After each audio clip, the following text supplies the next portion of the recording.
There are many presidents and prime ministers around the world that say that they fight terrorism and terrorists. For the overwhelming majority of them, it is not true literally.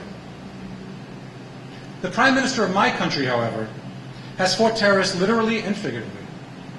Benjamin Netanyahu has literally fought terrorists, such as in hand-to-hand combat on the hijacked Sabina plane, where he was wounded, and in countless other military operations. He has also fought terrorism figuratively, in the marketplace of ideas, by hosting international conferences about terrorism and authoring many excellent books and articles on the subject. Today, as Prime Minister of the State of Israel, he is entrusted with keeping safe the citizens of a country threatened more than any other country in the world by the scourge of terrorism. Last summer I went to Africa, and I went to Uganda, and I went to Entebbe, and I paid a little bit of bakshish, and I got to stand on the deck of the control tower of the old Entebbe airport, where most likely the sniper stood who shot and killed the Prime Minister's brother, Yoni Netanyahu.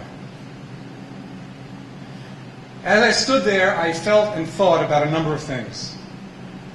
I felt sadness for Yoni Netanyahu and his family, sadness for Dora Bloch and her family, and the other 3 hostages that were killed in that operation.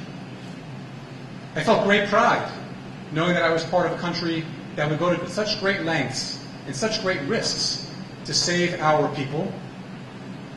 And honestly, I felt a sense of security, knowing that the Prime Minister of Israel, with his personal experiences, his personal commitment and his values, is dedicated to winning the battle against terrorism, whether it be individual terrorism or state-sponsored terrorism.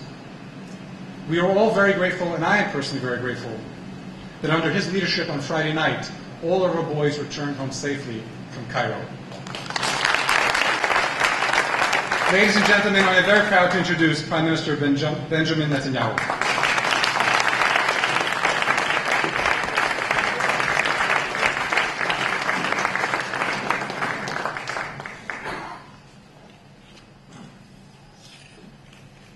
דן, אני אדבר בעברית רק את המשפט הזה. אני רוצה לדבר באנגלית כדי לדבר לאזרחי ארצות הברית ביום הזה ולאזרחי העולם. So first, I think Ambassador Shapiro was absolutely right.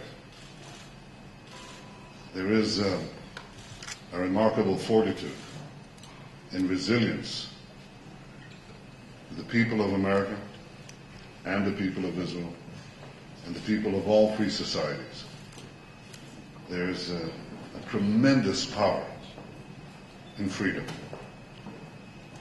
There's a tremendous confidence. And yes, sometimes democracies slumber, but they always somehow manage to wake up in time.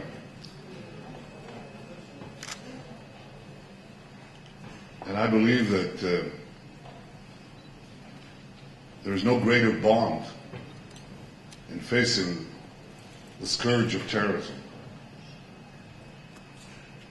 the scourge of wild ideologies that have no inhibitions